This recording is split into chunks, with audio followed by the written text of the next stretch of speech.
A 2016 Lexus NX200t. We're doing a cabin air filter today. It's going to be located behind the glove box, so we're going to lower the glove box. First step is to disconnect this damper right here. Just pull on it, and you can disconnect it. There's these stoppers right here that stop the glove box. We're going to push the glove box in and pull down. Same thing on this side. Push it in like that, and then you can lower the glove box door down. Cabin filter is located in this compartment here. We're going to take this door off by pushing this tab in, pulling towards us. You can remove the door. There's the door here. Notice the door says up on the corner here. Just pull out the filter. Well, it's not too bad.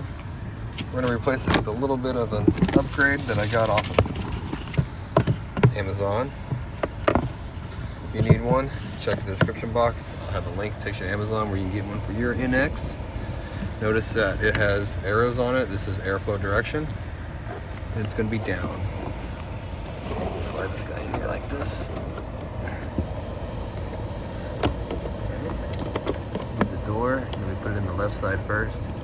Click it on like that. Get the glove box, and just close it. And damper over here, you just come back, snap it back on, and you're all done. Hope the video was helpful. If it was, appreciate it if you hit the like button for me, leave me a comment if you could, and hope to see you again in another video.